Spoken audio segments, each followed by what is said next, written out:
Again, we are going to start next part of chapter 9 ratio and proportion of class 6 maths, है ना। तो ratio मैंने आपको बता दिया, आई होप आपने वीडियो देखा होगा। Next time we are going to start 9.2। उससे पहले आपको बेसिक्स पढ़ना बहुत ज़रूरी है। ये है प्रपोर्शन, है ना। रेशो आप पढ़ चुके हो, प्रपोर्शन पढ़ना है आपको। अब प्रपोर्शन में सिर्फ एक चीज़ पढ़ लेना, बहुत ईजी हो जाएगा। कैसे?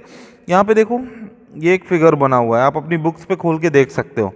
इस फिगर में A is to B proportionate to C is to D लिखा हुआ है ना। चलो मैं आपको कॉलम बना के बता देता हूँ। A ratio B is proportionate to C ratio D। अब इसमें जो ये B और C है, इसको बोलते हैं हम क्या? Product of means. और जो ये A और D है, that is product of extremes. बस इतना याद रखना। अब प्रोडक्ट ऑफ मीन और प्रोडक्ट ऑफ एक्सट्रीम में डिफरेंस क्या है? डिफरेंस ये है कि जो प्रोडक्ट ऑफ मीन है और प्रोडक्ट ऑफ एक्सट्रीम है, ये हमेशा इक्वल होते हैं, एक से होते हैं। कैसे? देखो, सबसे पहले तो एक्सट्रीम का मतलब समझ जाओ। एक्सट्रीम मतलब दूर दूर वाले। अब एक्सट्रीम दूर होंगे तो मीन्स पास होंगे, है ना। ये दूर A और D product of extreme, B और C प्रोडक्ट ऑफ मीन्स। अब देखो कुछ एग्जांपल्स बता देता हूं मैं आपको इसमें। मैंने यहां पे लिखा 1:2 इज प्रपोर्टेड टू 4:8। अब देखो, मैंने आपसे बोला प्रोडक्ट ऑफ मीन और प्रोडक्ट ऑफ एक्सट्रीम इक्वल होते हैं। कैसे? पहले प्रोडक्ट ऑफ एक्सट्रीम का ले लो, कितना आया? 8 equals to product of mean ले लो, कितना आया? 8। ये इक्वल है ना। अगर आप ये समझ में आ जाएगा ना, तो जो सेकंड पार्ट है, जो 9.2 है, वो बहुत इजी हो जाएगा। चलो करके देखते हैं 9.2। तो 9.2 का फर्स्ट क्वेश्चन देख लो। Check which of the following numbers are in proportion. आपको बताना है इनमें से कौन से नंबर प्रोपोर्शंस पे हैं। तो देखो, product of mean product of extreme करके देख लेना। मैं एक क्वेश्चन आपको बता देता हूं। आपका क्वेश्चन है 2:3 प्रपोर्टेड टू 4:6। ये देखो, ये क्वेश्चन है। क्वेश्चन इस फॉर्मेट पे था, मैंने यहाँ पे रेशो का साइन लगा दिया और यहाँ प्रपोर्शन का साइन लगा दिया, बस, है ना। इनमें से बताना है कौन सा रेशो इक्वल है, प्रोपोर्शन पे है या नहीं है। तो कैसे सॉल्व करोगे? ये क्वेश्चन है आपका।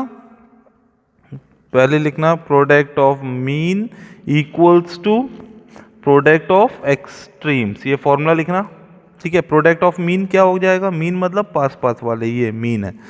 तो 3 × 4 equals to product of extreme. Product मतलब मल्टीप्लाई होता है, एक्सट्रीम मतलब 2 और 6, तो 2 × 6, तो 3 × 4 = 12 equals to 2 × 6 = 12, both are equal. तो यहाँ पे लिखना yes, this proportion is equal. बस इतना सा गेम है इस चैप्टर्स, इस क्वेश्चन में, है ना। सेकंड वाला देख लो। प्रोडक्ट ऑफ मीन, इन दोनों को मल्टीप्लाई करोगे तो कितना आएगा? 36 × 180 होता है। और प्रोडक्ट ऑफ एक्सट्रीम 25 × 5 = 125, ये नहीं है, तो यहाँ लिखोगे no, this is not equal proportion. Same question first वाला आप पूरे करेंगे, पूरे एक जैसे क्वेश्चन है। ई वाला देख लो, प्रोडक्ट ऑफ मीन देख लो, 14 × 3 = 42 और 7 × 6 = 42, ये इक्वल है ना। इन दोनों का मल्टीप्लाई इक्वल होना चाहिए।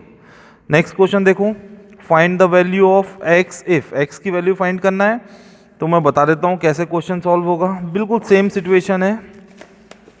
क्वेश्चन नंबर सेकंड का फर्स्ट देख लो। क्या है क्वेश्चन पे? Find the value of x if x/6 proportionate to 5/15। ये है, आपको पता है रेशो का मतलब क्या होता है? अपॉन। तो x/6 प्रोपोर्शन मतलब इक्वल्स 5/15। बस सॉल्व कर लो। देखो कट हो रहा है, 5 1 = 5 3। आप क्या करते हैं? Bye cross multiply. तो x का 3 से किया तो 3x और 6 का 1 से किया तो 6। देन x = 6, 3 मल्टीप्लाई पे तो डिवाइड पे, 3 1 = 3 2 = यहाँ x की वैल्यू कितनी आ गई? 2। ये फर्स्ट क्वेश्चन था। सेकंड भी देख लो, एक ही है, बी वाला। ये ए था, बी वाला क्वेश्चन।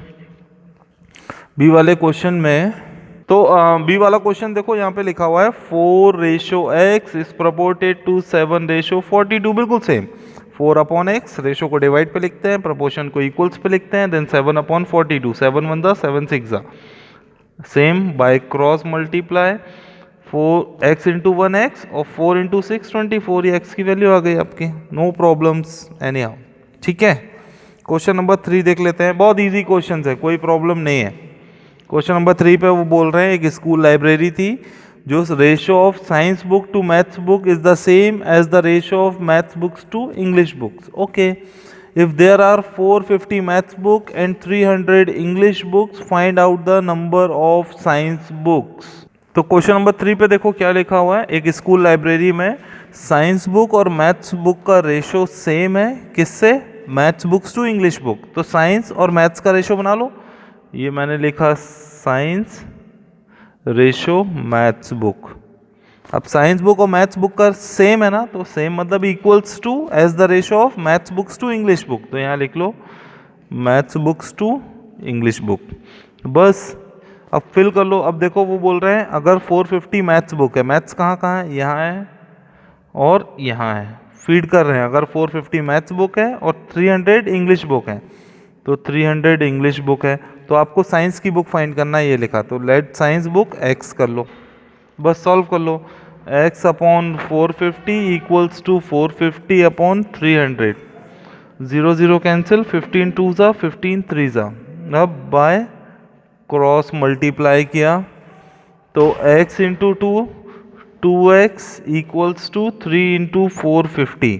नंबर वन साइड जाएंगे, डिवाइड पे हो जाएगा, तो x equals to 350 multiply by, sorry 350 नहीं है ये तो 450, कितना था 450 था ना, सही है। 450 मल्टीप्लाई बाय 3, ये डिवाइड पे आ जाएगा 2, तो 2 1 ज़ा 2, 2 2 ज़ा 4, 2 2 ज़ा 4, बचा 1 10, 2 5 ज़ा 10। x की वैल्यू 225 इंटू 3, तो x इक्वल्स टू 3 5 ज़ा 15, कैरी ऑन 1, 3 2 ज़ा 6 एंड 1 7, 3 2 ज़ा 6। ये कौन सी बुक्स आ गई? Science books. वीडियो एक दो बार देखना, समझ में आ जाएगा। नेक्स्ट मूव ऑन करते हैं क्वेश्चन नंबर 4 की तरफ, देखते हैं क्वेश्चन। देखो क्वेश्चन नंबर 4 में क्या लिखा हुआ है, ध्यान से पढ़ो। क्वेश्चन नंबर 4 में बोल रहे हैं एक इलेक्ट्रिक पोल है, एक बिजली का खंभा है जिसकी शैडो कितने मीटर होती है? 20 मीटर, मतलब उसकी परछाई 20 मीटर होती है किसी टाइम पे। ठीक है, उसी टाइम पे एक ट्री है, एक पेड़ है जिसकी लेंथ कितनी है? 6 मीटर्स लंबा है और उसकी शैडो कितने मीटर होती है? 8 मीटर। मतलब एक ट्री है जिसकी शैडो 8 मीटर है और जिसकी हाइट कितनी है? 6 मीटर। तो आपको क्या बताना है? हाइट ऑफ अ पोल। पोल की क्या गिवन है? शैडो। आपको क्या बताना? हाइट। तो देखो ध्यान से देख लो क्वेश्चन। क्वेश्चन नंबर 4 पहले पोल के बारे में लिखते हैं ना।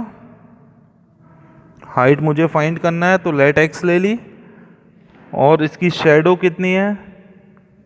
पोल की शैडो है 20 मीटर। अब ट्री में आ जाते हैं। ट्री की हाइट कितनी है? ट्री की हाइट है 6 मीटर्स और शैडो कितना है? 8 मीटर्स। क्वेश्चन समझ में आया?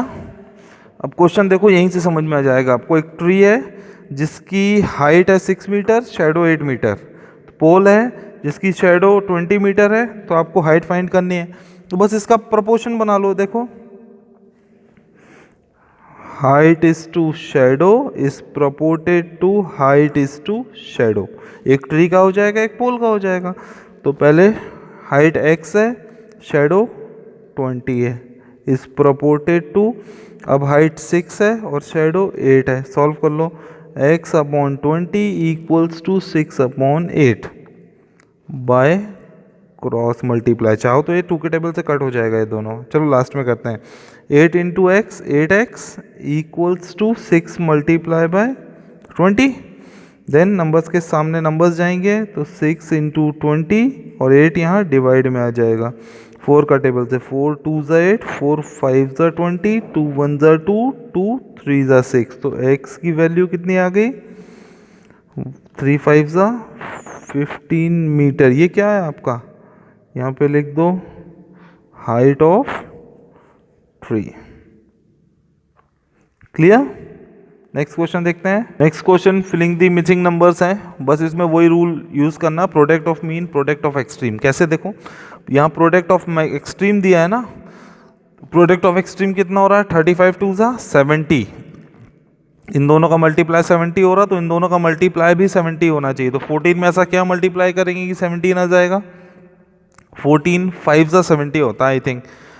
14 1 ज़ा 14, 2 ज़ा 28, 14 3 ज़ा 42, 56, यस 14 5 ज़ा 70, तो यहाँ आ जाएगा 5। बी वाला देख लो, प्रोडक्ट ऑफ एक्सट्रीम नहीं गिवन है, प्रोडक्ट ऑफ मीन गिवन है ना। ये देखो इन दोनों का मल्टीप्लाई 28, तो इन दोनों का मल्टीप्लाई भी 28 होना चाहिए। तो 7 4 ज़ा 28।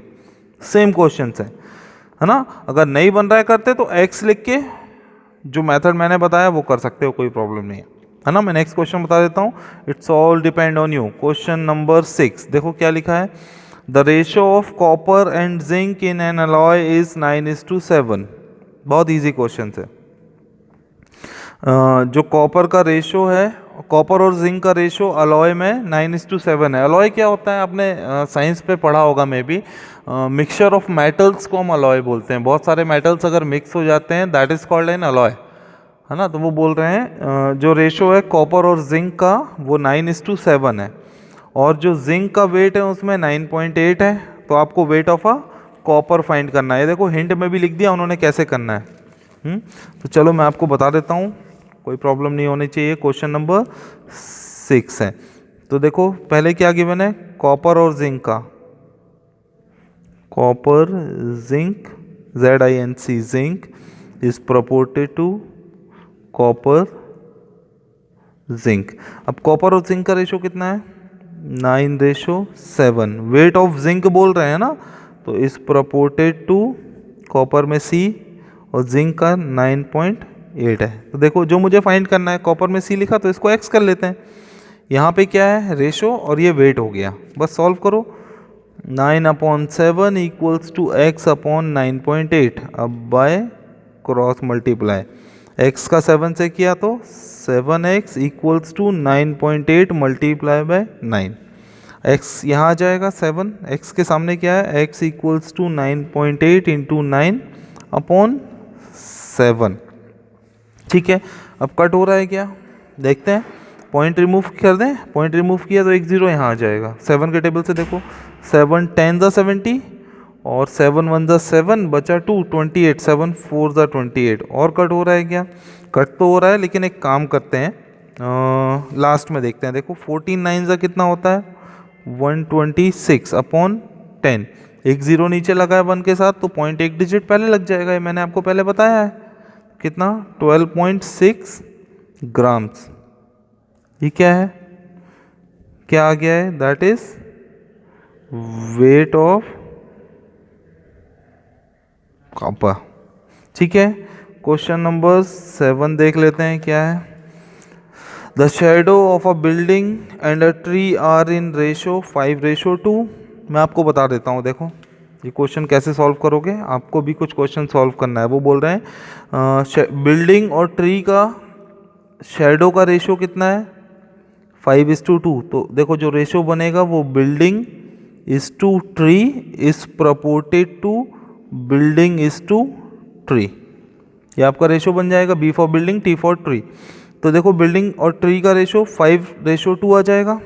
मैं रफ पे बता देता हूँ आपको, चलो यहीं बता देता हूँ।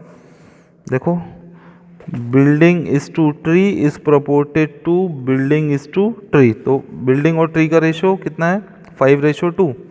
तो यहाँ पे लिख दो 5:2 इज प्रपोर्टेड टू, ट्री की हाइट है, बिल्डिंग की हाइट फाइंड करना है। तो ट्री की हाइट कितनी गिवन है, 8। ट्री की हाइट 8, ट्री के नीचे बिल्डिंग की जगह x कर लो, बस सॉल्व कर लो। 5/2 equals to x upon 8 by cross multiply 2 into x 2x और 5 8 ज़ा 40, देन x इक्वल्स टू 40/2, 2 1 ज़ा 2 20 ज़ा। तो x की वैल्यू 20 मीटर। ये क्या आ गई, हाइट ऑफ बिल्डिंग। बस इतनी सी प्रॉब्लम है और कुछ भी नहीं है। नेक्स्ट क्वेश्चन, लास्ट क्वेश्चन देख लो। वो बोल रहे हैं the ratio of length of a room to its breadth 10:6। मतलब लेंथ और ब्रेथ आपको मालूम ना, लेंथ मतलब लंबाई, ब्रेथ मतलब चौड़ाई। तो रेशो देख लो, लेंथ और ब्रेथ दिया ना। तो question number 8, length is to breadth, फिर लेंथ इज टू ब्रेथ, बस ये परफॉर्मर बना लो, length ratio breadth is प्रोपोर्टेड to length ratio breadth. अब देखो लेंथ और ब्रेथ का रेशो कितना है 10:6 इज प्रोपोर्टेड टू, अब वो बोल रहे हैं ब्रेथ फाइंड करना है, अगर लेंथ है 80 तो लेंथ के नीचे 80 लिखो, ब्रेथ की जगह x लिख लो, सॉल्व कर लो। 10/6 इक्वल्स टू 80/x, तो by cross multiply 10x equals to 80 multiply by 6, then x equals to 80 multiply by 6/10, 0 0 cancel, x की वैल्यू 6 8 48 मीटर्स, ये क्या आ गई BREADTH, breadth of a room. That's all of exercise 9.2। Okay, तो ये video को 3-4 बार देखना, कोई प्रॉब्लम नहीं होगी, पॉज कर करके देखना मैंने कैसे सॉल्व किया है, कुछ प्रॉब्लम होती है तो मुझसे कांटेक्ट करना। Up to now thank you, then will meet in next exercise that is 9.3। Thank you.